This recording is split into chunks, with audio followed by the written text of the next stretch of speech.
Интернет булактарындагы маалыматтарга таянсак, дүйнө жүзүнө өрүктүн 50дөй сорту белгилүү болсо, анын 20га жакыны мекенибизде өстүрүлүп келет. Өзгөчө Баткен облусунан гектарлаган өрүк бактарын кезиктирүүгө болот. Аймактын ар бир үйүнүн короосунда өрүк өсөт десек жаңылбайбыз. Жергиликтүүлөр учурда баары өрүктөрүн кургатып алган кези. Элибизде колдо бар алтындын баркы жок деген сөз бекеринен айтылбаган. Анткени тургундардын баары эле өрүктү баалап ден соолук үчүн пайдалана бербейт. Ошондуктан биз алдыда өрүктүн пайдалуулугу тууралуу сөз кылууну туура көрдүк.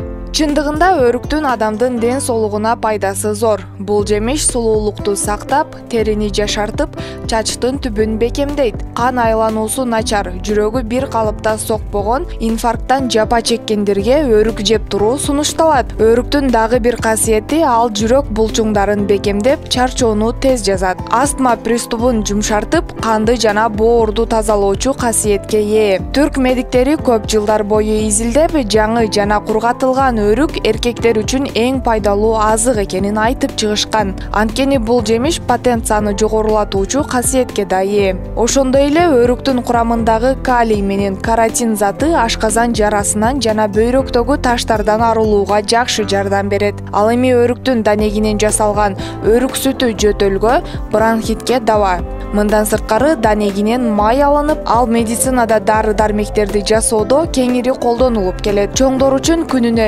200-300 грамм өрүк жеген жетиштүү болот. Эсиңизде болсун, өрүктү ар качан жегенге болбойт. Ошондой эле бул жемишти жеген соң дароо муздак суу ичүү сунушталбайт. Ичеги карындарга зыян алып келиши мүмкүн. Өрүктө жана анын кагында кант көп болгондуктан кант диабети менен ооругандарга өрүктү көп пайдаланууга тыюу салынат.